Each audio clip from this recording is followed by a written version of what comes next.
हरि शंभो तार तार। शिव कथा कहते हैं, भगवान शंकर का संवाद कर रहा है, शिव महापुराण की कथा कर रही है, देवादिदेव महादेव का चरित्र कर रहा है। अपने नगर में, अपने शहर में, अपने क्षेत्र में यदि भगवान देवादिदेव महादेव की कथा को श्रवण करने का सौभाग्य मिल जाए तो ये मानकर चलना कि भगवान शंकर स्वयं कैलाश छोड़कर, काशी छोड़कर आपकी रेवाड़ी में आकर निवास कर रहे हैं।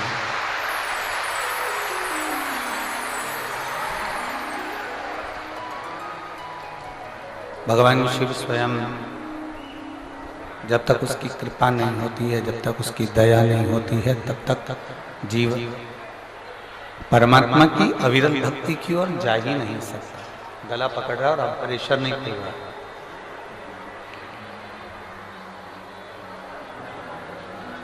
पांच दिवसीय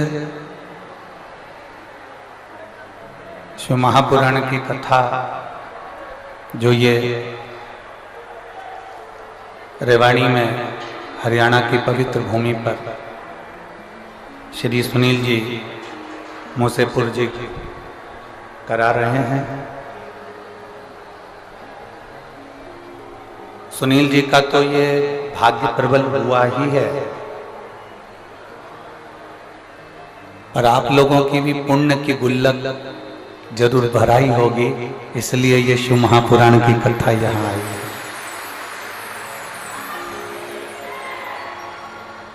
कोई पुण्य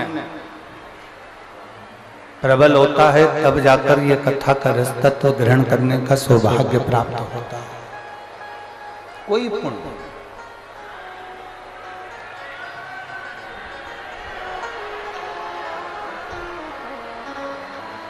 शिव कथा कर रही है, भगवान शंकर का मानव की जो देह है, शिव महापुराण बड़ी मुश्किल से प्राप्त होती है, बहुत मुश्किल से। और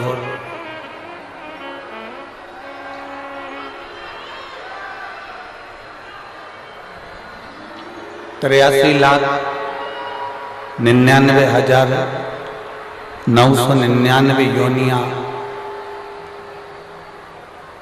कटने के बाद में जो 84 लाखवें नंबर की जो योनि है वो मनुष्य की योनि है, वो मानव की योनि। और इस योनि में अगर परमात्मा की भक्ति धारण करने का यदि सौभाग्य मिले, इस मानव की देह के अंतर्गत यदि भगवान का भजन करने का सौभाग्य प्राप्त हो, एक क्षण भी यदि परमात्मा की अविरल भक्ति प्राप्त करने का सौभाग्य हो, तो ये मानकर चलिए कि आप कोई साधारण नहीं है। भगवान शंकर के पूर्व के कोई शिव के प्रिय कोई गण होंगे आप, जो भगवान शंकर की अविरल भक्ति को इस मनुष्य देह में प्राप्त कर रहे हैं और भगवान की कथा को श्रवण कर रहे हैं।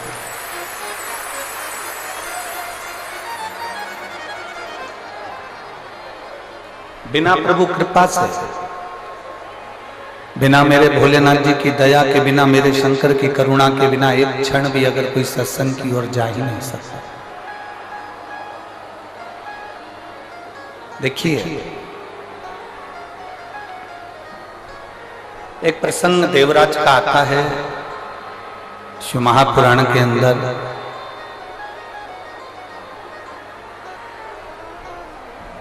जिसको आपने भी कई बार श्रवण किया,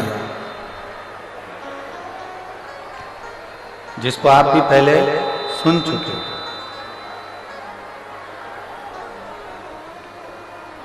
उस देवराज ने कोई पुण्य का कार्य नहीं करा था, कोई सत्कर्म नहीं करा था, कोई अच्छा कार्य देवराज नहीं करा था।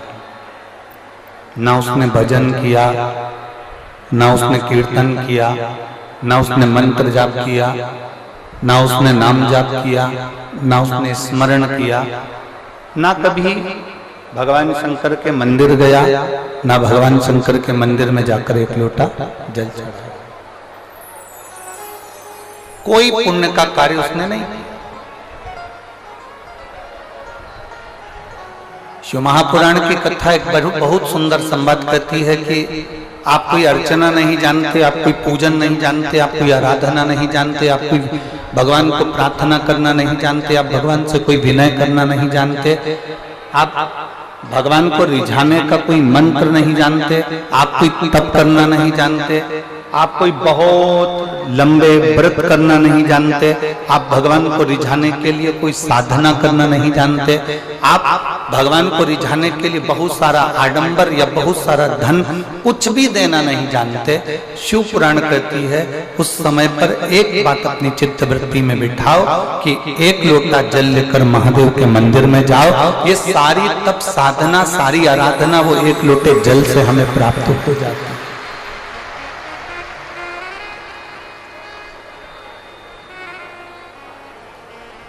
सारी तप साधना, सारी आराधना एक लोटे जल से हमें प्राप्त हो जाती है। गला पकड़ रहा बहुत। एक लोटे जल से ये सारी तप साधना प्राप्त हो जाती है। बहुत लंबे व्रत करने की भी जरूरत नहीं पड़ती, बहुत लंबी साधना करने की भी जरूरत नहीं पड़ती, बहुत लंबी आराधना करने की भी जरूरत नहीं पड़ती। घंटों तक बैठकर मौन रहकर बैठे रहने पर भी जो फल की प्राप्ति नहीं हो पाती, शिव महापुराण की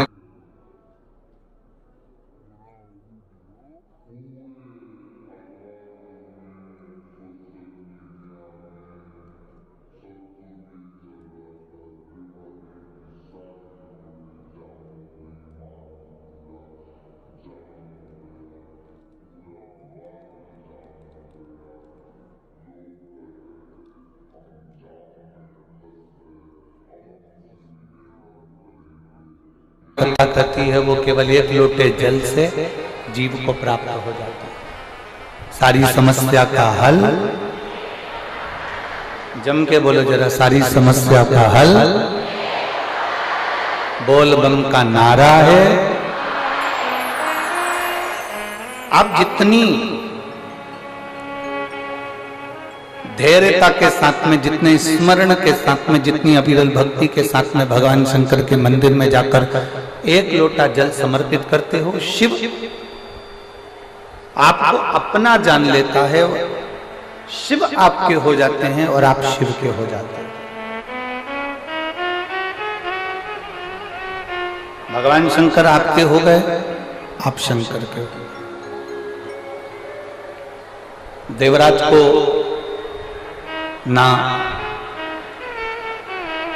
देवराज ना व्रत करता है, ना साधना करता है, ना कोई उपास करता है, ना कोई तप करता है। देवराज ब्राह्मण कुल में जन्म लेने के बाद भी देवराज कोई अच्छे कर्म को नहीं कर पाया।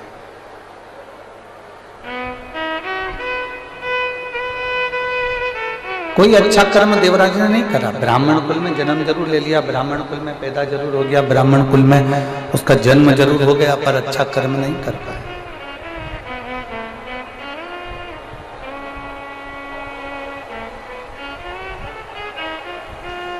बहुत ध्यान दीजिएगा,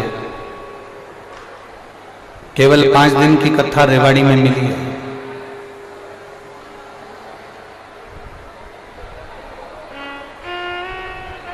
पांच दिन की कथा में 3 घंटे की कथा, और 3 घंटे की कथा में भी आधा घंटा आशीष भैया लेते हैं और 2.5 घंटा हमको प्राप्त होता है। वो 2.5 घंटा भी यदि आपने अपना मन लगाकर, चित्त लगाकर, हृदय लगाकर बाबा से अपने दिल की बात स्मरण कर कर यदि कह दी और बाबा को अपने दिल में बिठा लिया और बाबा के दिल में आप बैठ गए, तो ये मानकर चलना कि 5 दिन की कथा ना जाने हमारे कितने जन्मों के आनंद को करा सकती है।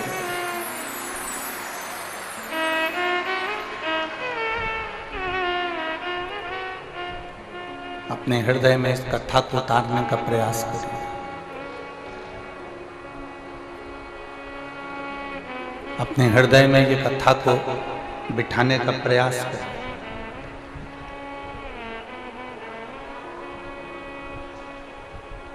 ये 24,000 श्लोक की शिव महापुराण की कथा में एक अंश मात्र, केवल एक अंश मात्र। शिव भक्ति भी बहुत है।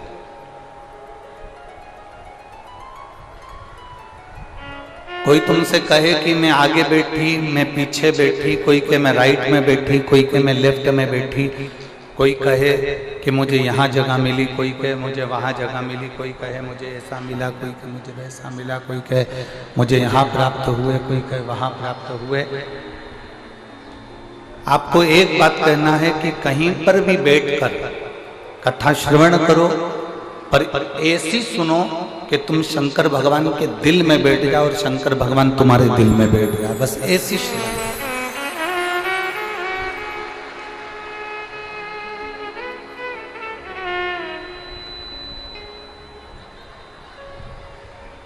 शिव तत्व की प्राप्ति हमारे भीतर, भगवान शंकर की भक्ति हमारे भीतर विराजमान।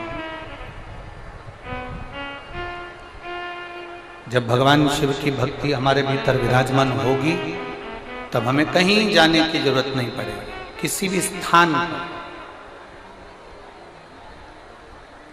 देवराज ब्राह्मण कुल में जन्म लेने के बाद भी ब्राह्मण कर्म नहीं कर पाया।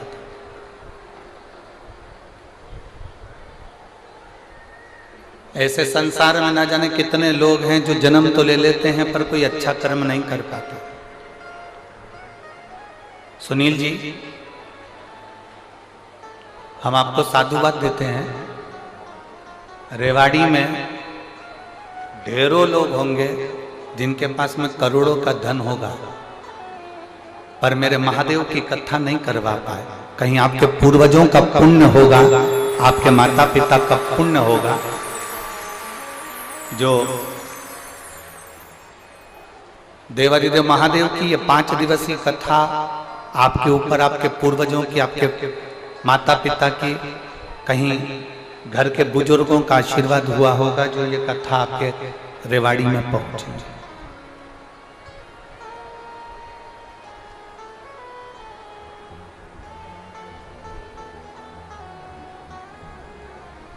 और बहुत अच्छा लगा जब भी हम कहीं कथा करने जाते हैं सुनील जी, तो कोई अपने मामा जी को भेजता है लेने के लिए, कोई अपने फूफा जी को भेजता है, कोई अपने काका जी को भेजता है, कोई अपने किसी दूसरे रिश्तेदार को भेजता है। पर पहली बार रेवाड़ी आने के लिए जब हम दिल्ली एयरपोर्ट उतरे तो आपने अपने बेटे को हमको लेने के लिए भेजा। उसके लिए साधुवाद। आपको उसकी साधुता है। बेस कम करो, बेस इतना ज्यादा हो रहा है कि गला पूरा बेकार हो रहा है।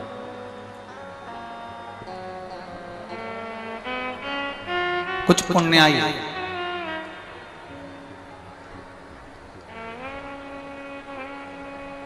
आपके और हमारे जीवन की होगी, जो रेवाड़ी की इस पवित्र भूमि पर भगवान की अविरल कथा को हम श्रवण करने के लिए विराजमान हैं।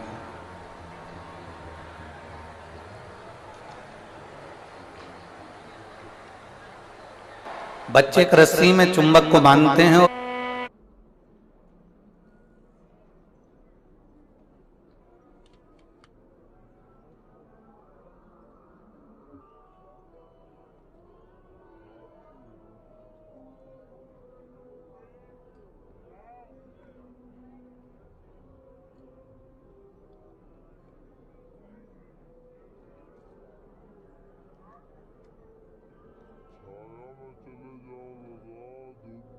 और वो चुंबक को बांधने के बाद बच्चे उस रस्सी को गंगा जी में डालते। वो चुंबक गंगा जी में उसको हिला रहे हैं, उसको घुमा रहे हैं। उस चुंबक में कपड़ा नहीं चिपकता, उस चुंबक में प्लास्टिक नहीं चिपकता, उस चुंबक में लकड़ी नहीं चिपकती, उस चुंबक में एल्युमिनियम नहीं चिपकता।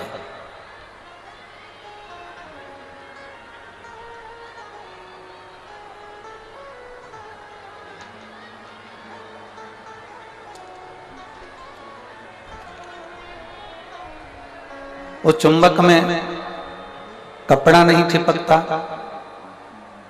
उस चुंबक में लकड़ी नहीं चिपकती, उस चुंबक में प्लास्टिक नहीं चिपकता। उस चुंबक में अगर चिपकता है तो केवल ये शिव महापुराण की कथा नहीं है। मेरे देवादिदेव महादेव भी पृथ्वी पर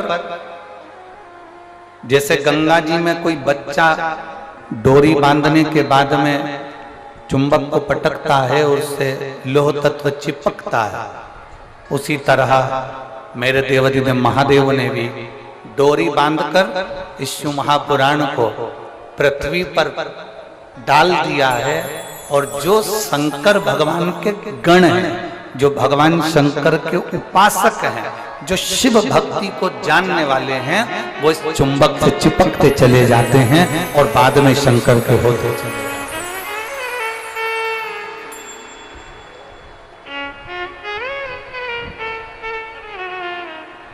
वो चिपक रहे हैं। और कभी कभी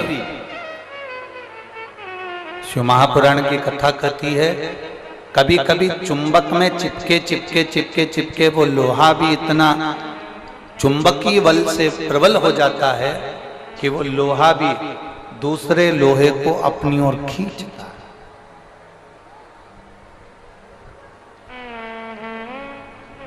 देवराज चोरी का धन ले जाकर भगवान शंकर के मंदिर में पहुंच गए।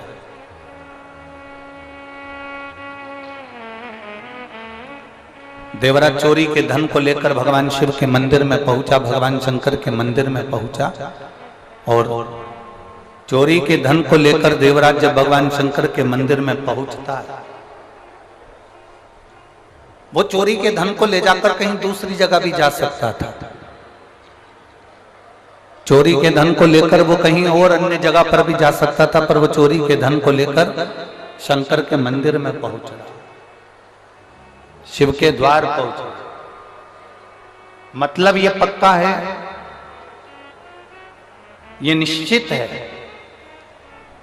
भूल से भी अगर कोई शंकर की चौखट तक गया है, भूल से भी अगर कोई शंकर के दरवाजे तक गया है, तो ये मानकर चलना वो कितना बड़ा पापी क्यों ना हो, कितना बड़ा बेकार कर्म करने वाला भी हो, अगर वो शंकर की शरण गया है तो ये मानकर चलना कि वो शंकर का पूर्व का कोई जीव है जो शिव का हो, कैसा भी।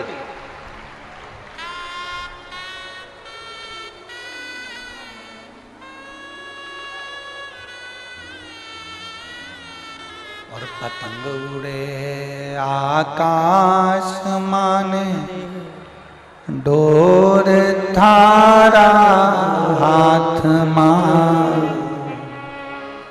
ओ भोले मारी पतंग ऊंची राख जे, ओ शंभो मारी पतंग ऊंची राख दे।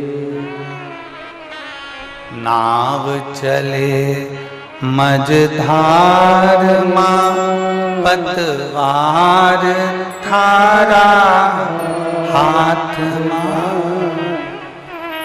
नाव चले मझधार मां, पतवार थारा हाथ मां, ओ भोले म्हारी नैया पार लगाओ जो, ओ शंभु म्हारी नैया पार लगाओ जो। रथ उब्या मैदान माने डोर थारा हाथ मां। रथ उब्या मैदान माने डोर थारा हाथ मां। ओ भोले हमने रण संग्राम जिताव, ओ शंभु हमने रण संग्राम जिताव। भोले थारा चरण कमल मारा, जितना हो सके जितना हो। वो कहते हैं ना, व्यर्थ का खर्चा और व्यर्थ की चर्चा। एक व्यर्थ का खर्चा और दूसरी क्या है, व्यर्थ की चर्चा। ये दोनों मनुष्य के जीवन को बेकार कर देते। ये दोनों मानव के जीवन को बेकार कर देते। व्यर्थ का खर्चा भी मानव जीवन को बेकार कर देता है और व्यर्थ की चर्चा भी मानव के जीवन को बेकार कर देती है।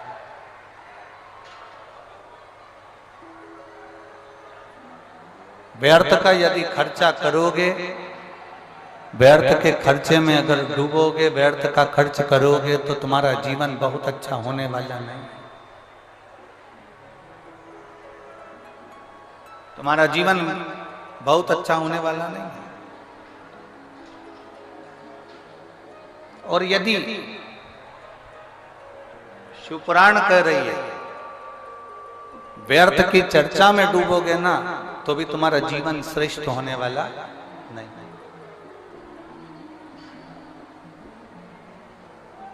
फालतू का खर्चा मत करो और फालतू की, जम के बोलो जरा, चर्चा मत करो।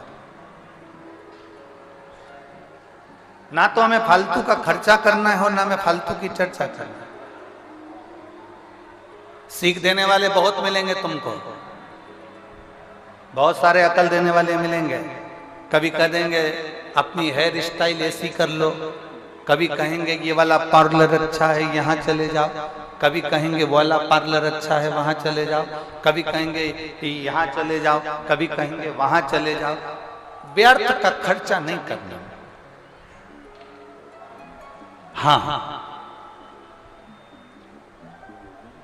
थोड़ा सा धन यदि तुम्हारे पास में अगर बच रहा है, थोड़ा सा पैसा यदि तुम्हारे पास बच रहा है, हम ये भी नहीं कहेंगे कि तुम दान कर दो, हम ये भी नहीं कहेंगे कि तुम किसी मंदिर में दे आओ, हम ये भी नहीं कहेंगे कि तुम किसी को ले जाकर दे दो। यदि तुम्हारे पास में थोड़ा सा धन बच रहा है तो इतना जरूर करो कि अपने ऊपर, खुद के ऊपर थोड़ा सा खर्च करना प्रारंभ करो, स्वयं की जिंदगी के लिए कुछ अच्छा करने का प्रयास।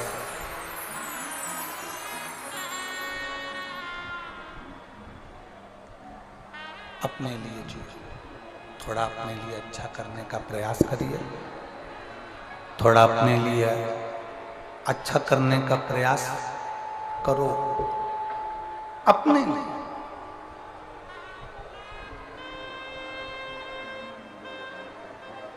और मत बुरे कर्म कर बंदे, वरना पछताएगा, भगवान की आंखों से तू बच नहीं पाएगा। चिल्ला के बोलना पड़ रहा, चिल्ला के बोलना पड़ रहा, बच नहीं पाएगा। अरे ओ अज्ञानी मत करना दान, थोड़ा सा धन यदि तुम्हारे पास में बचे, थोड़ा सा पैसा यदि तुम्हारे पास में बचे, स्वयं पे खर्च करो। और स्वयं पर खर्च करना किसको कहते हैं?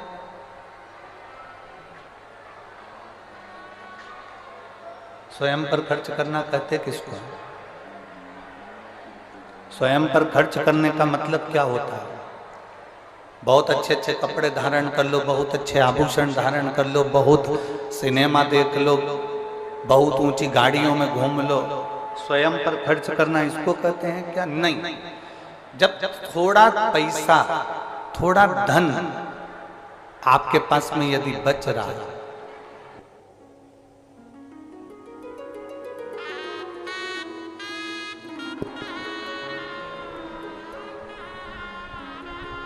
थोड़ा सा खर्च अपने ऊपर करना, मतलब थोड़े से धन को बचाकर किसी तीर्थ में जाकर, किसी पवित्र नदी के तट पर जाकर, कहीं शिव महापुराण की कथा में बैठकर भगवान की अविरल भक्ति को धारण करना, ये अपने ऊपर खर्च करने के बराबर है। स्वयं को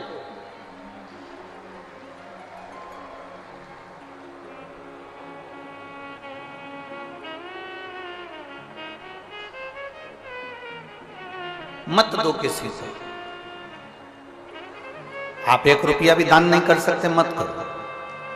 आप किसी को अठन्नी नहीं दे सकते, मत दो। अपने ऊपर खर्च करो, स्वयं के ऊपर। स्वयं के ऊपर खर्च करने से मतलब है कि भगवान की अविरल भक्ति की ओर जाइए, भगवान के भजन की ओर जाइए, भगवत स्मरण की ओर जाइए। एक कदम भी हम जब भगवान की ओर बढ़ाते हैं, एक कदम भी हम जब भगवान की ओर अग्रण्य होते हैं, हम तो केवल एक कदम चलकर भोलेनाथ जी की ओर जाते हैं। पर शिव महापुराण की कथा कहती है कि भोलेनाथ हजारों कदम चलकर तुम्हारे दरवाजे तक पहुंच जाता है, एक कदम से नहीं।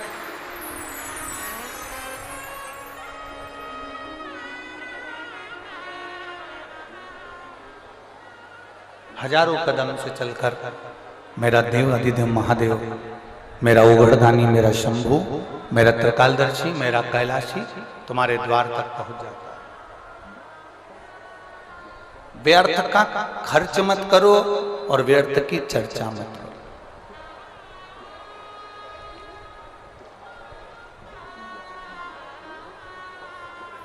इतनी दूर दूर से कथा सुनने के लिए आए हो, 5 दिन के लिए आए हो, लोग चिल्लाते रहेंगे।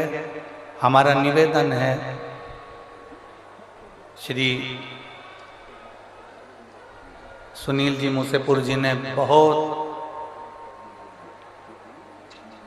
सुनील जी जहाँ भी कथा होती है 1 2 3 4 5 पंडाल लगते हैं। आपने पहले दिन से ही इतने सारे पंडाल लगा कर रखे हैं और वो भी पंडाल सारे फुल, एकदम फुल पड़े हुए। हम जितने श्रोता भाई बहन जो खड़े हुए हैं उनसे निवेदन करेंगे, जो धूप में बैठे हैं उनसे निवेदन करेंगे कि आपको 1 मिनट की भी कथा व्यर्थ मत मानो। चिल्लाकर, दबाव बनाकर, धक्का देकर ये कथा कलाम नहीं ले सकते। जहां जगह मिल जाए ना, जहां तक तुम्हें आवाज आ रही हो वहां कहीं पर भी बैठ जाओ। जिसको जहां जगह मिले वहां बैठ जाओ और बैठकर भगवान की कथा का रसतत्व ग्रहण करो। हम जानते हैं बहुत ज्यादा संख्या में आप लोग आए हैं। पहले दिन ही लगभग 5 से 6 लाख के ऊपर आप लोग पहुंचे हो। 6 लाख से कम यहां पर नहीं है।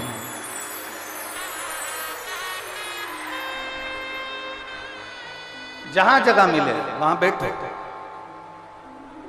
व्यर्थ का समय बर्बाद न करते हुए भगवान की अविरल भक्ति को धारण करो, कहीं पर भी बैठकर। और किसी से मत कहो कि मुझे आगे जाना है कि पीछे जाना है कि मुझे यहाँ जाना है कि मुझे वहाँ जाना है। और मेरा यहाँ जो बैरिकेड के पास में जितने लोग खड़े हुए हैं उनसे भी कहूँगा बैठ जाओ, पीछे वालों को कष्ट हो रहा है तुम्हारे कारण, वो पीछे वाले देख नहीं पा रहे हैं। जहाँ जगह मिल जाए वहाँ बैठ जाओ, आप भी बैठ जाओ, जहाँ जगह मिले वहाँ बैठ जाओ। हमने पहले भी कथा में कहा है अपने साथ में 3-4 चीजें लेकर चला करो। पानी की कितनी बोतल, जम के बोलो जरा, 2।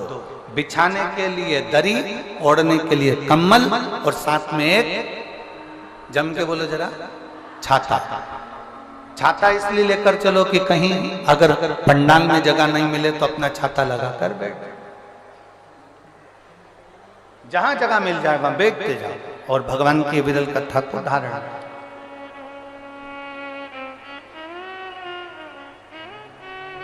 शंभु शरणे पड़ी मांगू घड़ी रे, दुख काटो दया करी दर्शन आपो।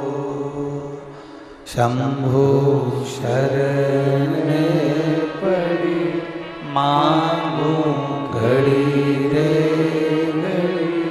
दुख काटो दया करी दर्शन। एक व्यर्थ का खर्चा न करिए और व्यर्थ की चर्चा।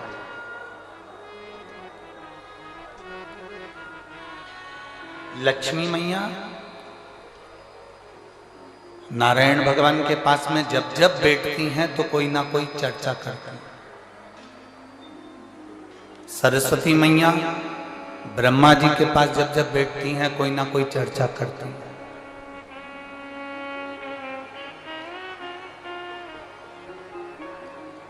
इंद्राणी इंद्रदेव के पास जब जब बैठती हैं कोई ना कोई चर्चा करती हैं। पर केवल एक माता पार्वती ऐसी हैं जो भगवान शंकर के पास जब जब बैठती हैं व्यर्थ की चर्चा नहीं करती हैं, संपूर्ण विश्व के कल्याण की चर्चा करती हैं। संपूर्ण विश्व के।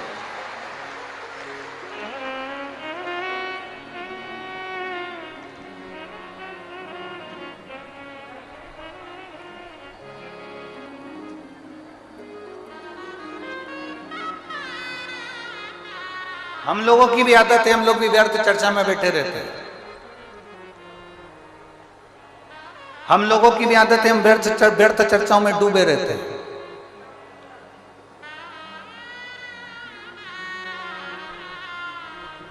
हम फालतू की बातों को करने के लिए अग्रसर होते हैं। और शिव महापुराण की कथा कहती है आप कुछ अच्छा नहीं कर सकते, आप कुछ अच्छा नहीं बोल सकते, तो शिव महापुराण की कथा कहती है एक काम जरूर करो, जो अच्छा बोल रहे हैं और अच्छा कर रहे हैं, जो सनातन धर्म के लिए आगे बढ़ रहे हैं, उनके साथ कदम से कदम मिलाकर आप भी चलने का प्रयास।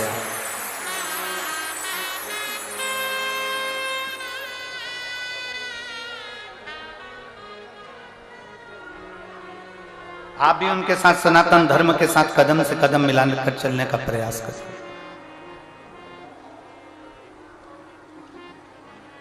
व्यर्थ खर्च ना हो और व्यर्थ चर्चा। जितनी देर बैठो उतनी देर भगवान की भक्ति में बैठो। महापुराण की कथा कहती है शंकर जी के मंदिर में जब एक लोटा जल लेकर जाओ ना अपने घर से, भगवान शंकर का जब एक लोटा जल तांबे के लोटे में जब पानी भरकर आप अपने घर से जब चले तो बाबा से घर से निकलते समय मंदिर की सीढ़ी पर चढ़ते समय 2 बातों का स्मरण रखें। जितने लोग आस्था चैनल पर सुन रहे हैं, जितने फेसबुक यूट्यूब पर सुन रहे हैं, जितने मोबाइल पर सुन रहे हैं, जितने रेवाड़ी हरियाणा की पवित्र भूमि पर सुन रहे हैं, बड़े सावधानी से सुनिए। ये बात हमने किसी कथा में आज तक नहीं कही, आज रेवाड़ी की इस पवित्र भूमि पर यह बात कहना चाहें। दो बातें हैं, एक मंदिर से चलो, घर से चलो तब एक बात कहना है, और मंदिर में, मंदिर की दहली पर, मंदिर की सीढ़ी पर, मंदिर की चौखट पर, मंदिर के अंदर प्रवेश करो तब एक बात कहना। दो बातें।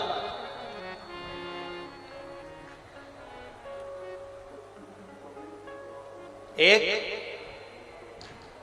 घर से चलते समय, लोटा पानी का भरते समय बाबा से कहना है, ये पूरा मेरा घर नहीं, आपका घर है, और ये घर का जल मैं आपको देने के लिए इसलिए आ रही हूं क्योंकि ये जल नहीं है, मेरी दशा आपको ये जल बताएगा। तो ये जल मेरा एड्रेस है, जब आप शाम को घूमने निकलो तो मेरे दरवाजे पर 2 मिनट जरूर रुकना। ये एड्रेस है। एक, घर से निकलते समय कहो कि ये मेरा घर नहीं, या आपका। और दूसरा, मंदिर के अंदर जब प्रवेश करो, मंदिर की चौखट पर जब पांव रखो, मंदिर के अंदर, मंदिर की दहली पर, मंदिर के दरवाजे में जब प्रवेश करो, तब भगवान भोलेनाथ जी से कहना, मैं जैसा भी हूं और मेरे घर के लोग जैसे भी हैं, सब आपके हैं और आप हमारे हैं, बस इतना याद रखना और कुछ नहीं।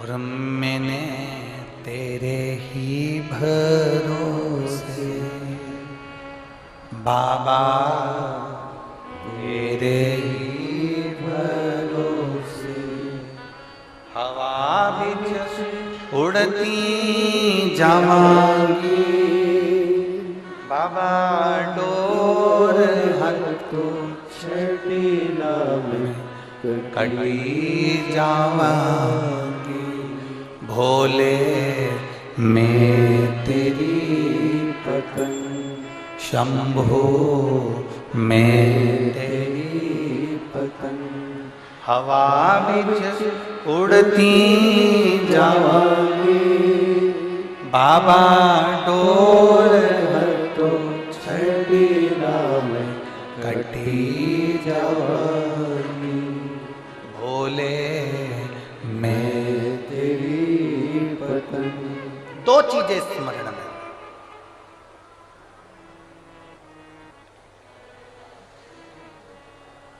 जब हम फ्लाइट में सफर कर रहे थे, भोपाल से जब दिल्ली आए,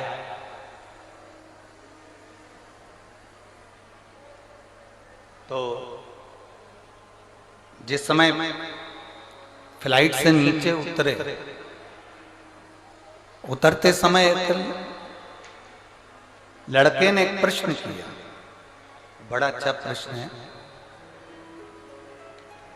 आपके और हमारे जीवन की सिद्धता को सिद्ध करता है।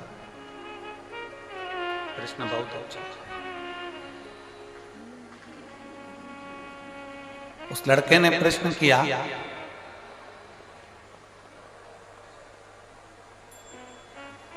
शिव में और शिवलिंग में कितना अंतर है? रेवाड़ी की जीजियों और हरियाणा के मेरे जितने जीजाऊन बैठे हैं, बड़े सावधानी से सुनिएगा। शिव में और शिवलिंग में कितना अंतर है?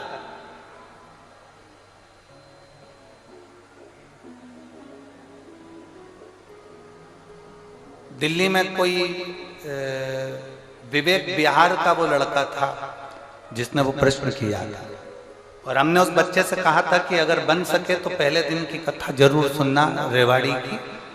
उस कथा में हम वर्णन करेंगे कि शिव में और शिवलिंग में कितना अंतर है। घर के अंदर भगवान शंकर की मूर्ति नहीं रखाती है, घर के अंदर भगवान शंकर का शिवलिंग रखा था। आप लोगों के घर में क्या है? जम के बोलो जरा। शिवलिंग में। मूर्ति में और शिवलिंग में अंतर क्या?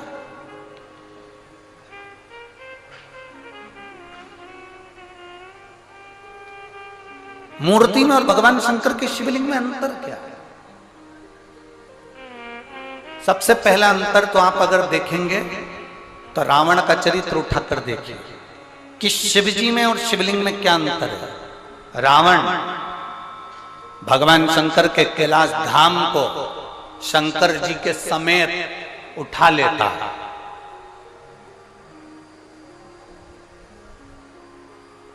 लंकाधिपति रावण, लंकाधिपति लंकेश शंकर भगवान को कैलाश पर भगवान शिव बैठे हैं और रावण भगवान शंकर को कैलाश के समेत शंकर भगवान को उठा लेता है। बोलो उठाता है कि नहीं उठाता?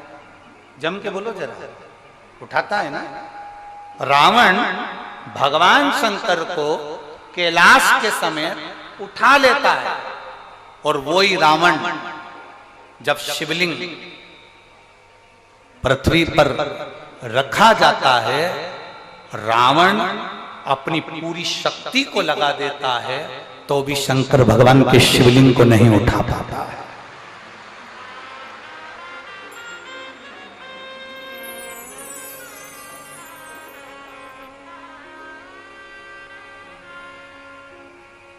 शिवलिंग नहीं उठा पाया, भगवान शंकर के शिवलिंग को नहीं उठा पा रहा, भगवान शंकर के शिवलिंग को नहीं उठा पाया। रावण शिव को उठा लिया, रावण ने कैलाश पर्वत को उठा लिया, पर रावण शिवलिंग को नहीं उठा पाता। आखिरी में लंकाधिपति रावण हार जाता है और शिवलिंग वहीं पर छोड़कर लंका चले जाता है और वो शिवलिंग वैद्यनाथ जी के रूप में पूजा जाता है।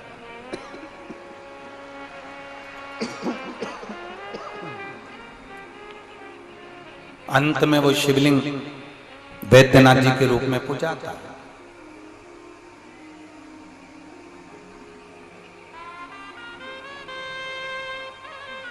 नहीं उठा वो शिवलिंग,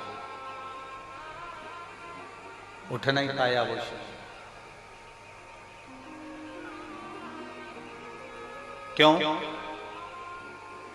शिव महापुराण की कथा कहती है शंकर जी के स्वरूप में केवल शंकर जी हैं, केवल शंकर जी। शंकर जी के स्वरूप में केवल शंकर जी हैं और शिवलिंग का जो स्वरूप है उसमें केवल शंकर जी नहीं हैं, उसमें गणेश जी भी बैठे हैं, कार्तिकेय जी भी बैठे हैं, अशोक सुंदरी भी बैठी है, पार्वती जी भी हैं, शंकर जी भी हैं, जया, विषहरा, शामली बारी, दौतली, जया, ये सब भगवान शंकर की 5 लड़कियां, भगवान शिव की 5 बेटियां, गणेश, कार्तिकेय, अशोक सुंदरी, देवी और शंकर भगवान की परिधि में जहां जल निकल रहा है उस स्थान पर 33 कोटि देवी देवता। शंकर जी के स्वरूप में केवल शंकर अकेले हैं, पर शंकर जी के शिवलिंग में 33 कोटि देवी देवताओं का बल होता है, इसलिए वो उठ नहीं पाता।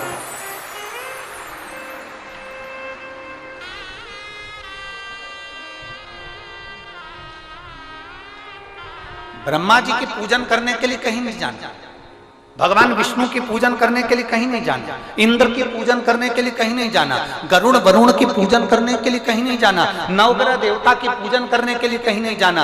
एक एक देवता की कुल देवी, पितृदेव, वास्तुदेव, आहुतदेव, वासुकी देव, ये सारे देवताओं की पूजन करने के लिए कहीं नहीं जाना। केवल एक देवाधिदेव महादेव पर अगर आप 1 लोटा जल समर्पित कर रहे हो तो सारे देवताओं की पूजन एक साथ में हो रही है।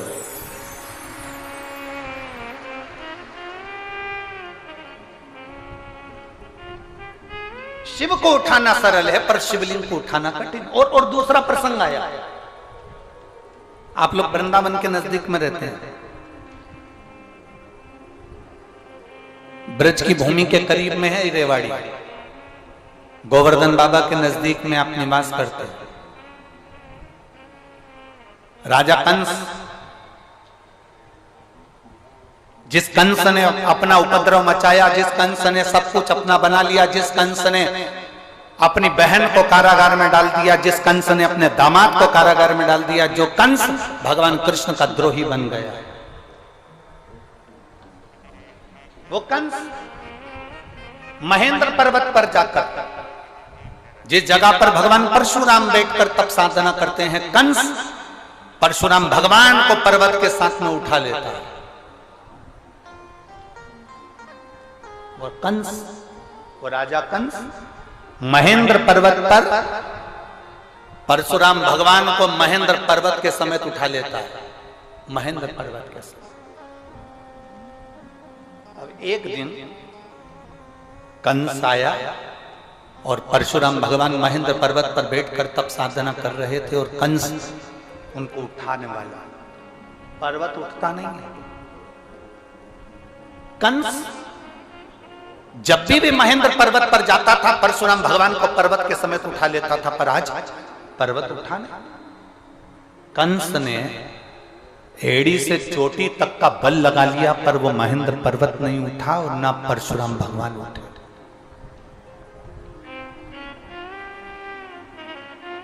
ना परशुराम जी उठ रहे हैं, ना वो महेंद्र पर्वत उठ रहा। कंस को लगा कि आखिर हुआ क्या ऐसा कि जिस महेंद्र पर्वत को मैं उठा लेता था वो महेंद्र पर्वत आज उठ नहीं रहा, जिस परशुराम जी को मैं महेंद्र पर्वत से साथ में उठा लेता था वो महेंद्र पर्वत नहीं उठ रहा। आखिर बात क्या? कंस की बुद्धि में ये बैठ नहीं पाया कि आखिर हो क्या रहा। रावण को भी ये सुध में था, मैं जब कैलाश पर्वत उठा सकता हूं, मैं जब शंकर भगवान को उठा सकता हूं, पार्वती जी को उठा सकता हूं, मैं गंगा की धार को उठा सकता हूं, मैं नंदीश्वर को उठा सकता हूं, तो फिर ये शिवलिंग क्या लगता है? शिवलिंग को उठाने में मेरा क्या जाता है?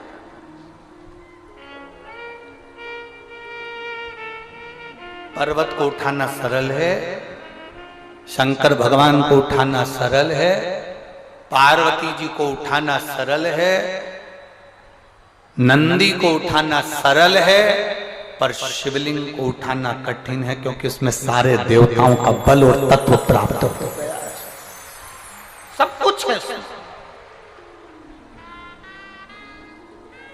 और अकाल मृत्यु वो मरे जो काम करे चंडाल का, काल उसका क्या बिगाड़े जो भक्त हो महा।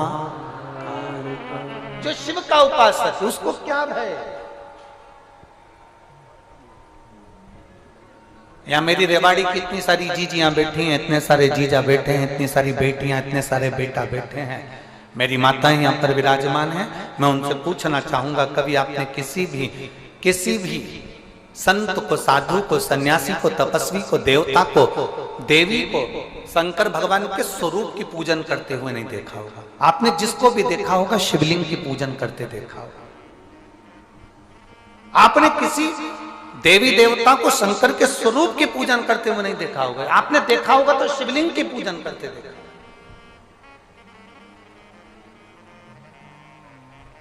कारण क्या है? उसका एक कारण, प्रदोष, शिवरात्रि, सोमवार की अष्टमी। प्रदोष भी हर महीने आती है, शिवरात्रि भी हर महीने आती है, सोमवार भी हर महीने 2, 3, 4, 5 पड़ी जाती है। सोमवार की अष्टमी जरूर साल भर में 4 या 5 आती है। सोमवार, प्रदोष, शिवरात्रि, सोमवार की अष्टमी, ये वो तिथियां हैं, ये वो वार हैं। अगर कोई भूल से भी शंकर भगवान के शिवलिंग का निर्माण करता है या अपने घर में रखे हुए शिवलिंग पर शमी पत्र को समर्पित कर देता है तो जिंदगी में उसका बाल बांका हो ही नहीं सकता है। प्रदोष के शमी पत्र में बल होता है, प्रदोष के शमी पत्र में। मैं सुनील जी को धन्यवाद दूंगा, आपको बहुत बहुत साधुवाद। ये 5 दिन की कथा में 22 तारीख को प्रदोष पड़ रहा है और बाबा की कृपा है आप पर जो ये प्रदोष के समय पर भी कथा चल रही है। कथा का समापन 23 को है, पर 22 को प्रदोष पड़ जाएगा। कितने किस्मत वाले हैं रेवाड़ी वाले, घर जाके नजर उतर वाले ना राइनो उनसे हो।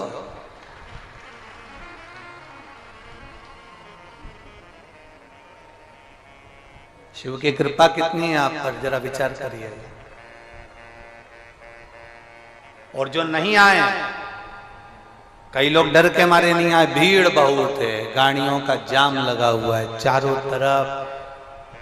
ये यहाँ देखो जरा, मैं कैमरे वालों से कहूंगा, देखो छाता लगा लगा के, चादर लगा लगा के लोग चारों तरफ धूप में बैठे हैं। और मेरा जीजियों से निवेदन है, जो पंडाल के अंदर पानी बांट रहे हैं या पंडाल के अंदर पानी के पाउच दे रहे हैं, उनसे निवेदन है इनको मत दो, जो धूप में बैठे हुए हैं उनको दीजिए। मेरा इतना सा, जो पानी की बोतल बांट रहे हैं, पानी के पाउच बांट रहे हैं, जो शंकर के आए हुए इन भक्तों की सेवा में लगे हुए हैं, उनसे निवेदन है जो धूप में बैठे हैं उनको पानी दीजिए, उनको पानी का पाउच दीजिए, मना नहीं। जो अंदर बैठे हैं इनको कुछ मत दीजिए, इनको भोलेनाथ दे देगा, चिंता न करिएगा। अब बाहर वाले कहेंगे गुरुजी कि हमको भोलेनाथ नहीं देगा। अरे तुमको तो पहले से ही दे रखा है, जब तो धूप में तपा तपा कर तुमको अच्छा करते जा रहा है। सोने को जितने तपाया जाता है ना उतना निखर जाता है। तुम लोग धूप में ज्यादा तप रहे हो ना, चिंता मत करना हो, थोड़ा बहुत शरीर भले काला पड़ जाए पर निखर के नंबर 1।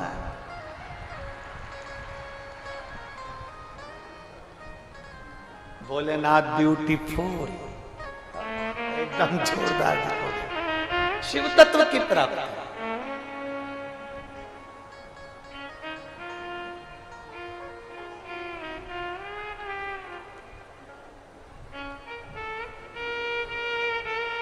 भगवान देवाधिदेव महादेव का चरित्र करा। और कबऊ चूके ना, कबऊ चूके ना, कबऊ चूके ना, कबऊ चूके ना, कबऊ चूके ना कोई तेरा काम रे, भजले गौरापति को चूके ना कोई तेरा काम रे, भजले गौरापति को चूके ना कोई तेरा काम रे, भजले गौरापति को चूके ना कोई तेरा काम रे, भजले गौरापति को, गौरापति को भजले गौरापति को, गौरापति को भजले गौरापति को, गौरापति को भजले। जहां जगह मिले वहां बैठिए।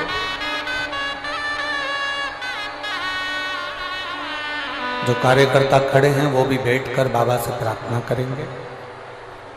जहां जगह मिल जाए वहां बैठकर भगवान शिव से अपने मन की बात बड़े भाव के साथ कहें। जिसको आता है वो साथ में बोलें। आपकी आवाज व्यासपीठ तक पहुंचे, दिल से प्रार्थना।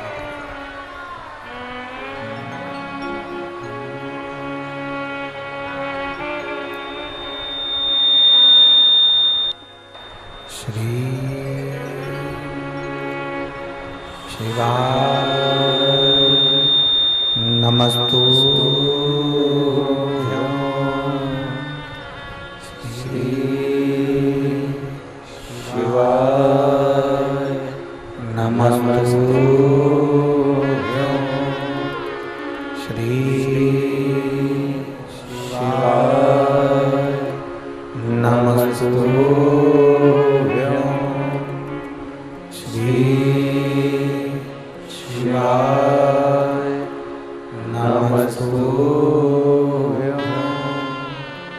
श्री शिवाय नमस्तु। भोला सब दुख काटो मारा, ओ भोला सब दुख काटो मारा। शिव शंकर जपूं तेरी माला, भोले बाबा जपूं तेरी माला, भोला सब दुख काटो हमारा, ओ भोला सब दुख काटो हमारा। वेश मंगल मंगलकारी, वेश मंगल मंगलकारी, शमशान वासी हमारा, शमशान वासी हमारा, भोला सब दुख काटो हमारा, ओ भोला सब दुख काटो हमारा। भगवान देवादिदेव महादेव, ओगरदानी, त्रिकालदर्शी, कैलाशी, विनाशी भगवान शिव, जो संपूर्ण विश्व का कल्याण करने वाले हैं। जितना शिव में, उससे 1000 गुना शिवलिंग में बल की प्राप्ति होती है।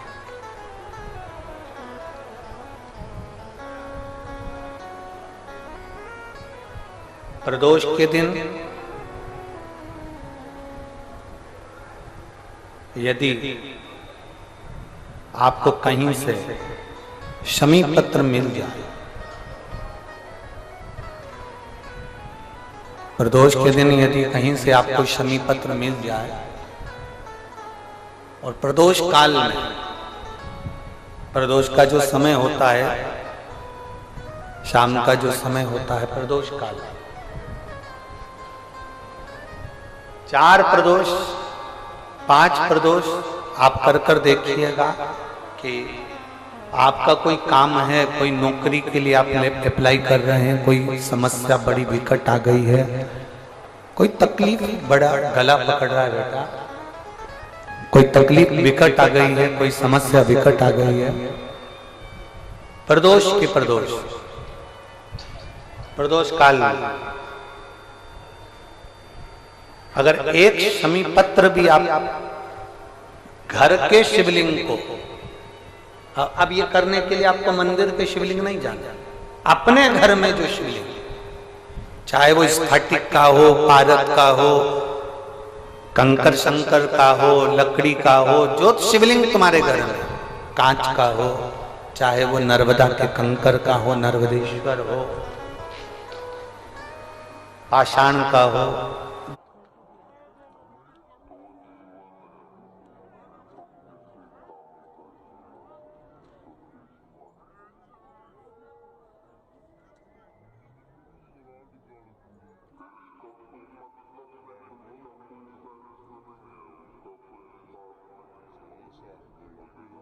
की बनने जा रही थी, पर भक्तों का जो प्रेम, भक्तों का जो भाव महादेव के प्रति, मेरे भोलेनाथ के प्रति पूज्य गुरुदेव ने देखा, उसके देखते हुए पूज्य गुरुदेव ने इस धर्मशाला का निर्माण कार्य 351 कमरों की एक विशालतम धर्मशाला बनाने के रूप में कर दिया है। मतलब 100 कमरे इस धर्मशाला के अंतर्गत और बढ़ा दिए गए हैं। साथ में कम से कम 4 से 5 बड़े बड़े हॉल और बढ़ा दिए गए हैं, ताकि के भक्त बड़े ही आराम से वहां पर रुक सके, भगवान का भजन कीर्तन कर कर अपने जीवन को कृतार्थ में कर सके, आनंद कर सके। तो ऐसा सेवा के प्रकल्प जो पूज्य गुरुदेव के सानिध्य में चलते हैं, साथ में गौ माता की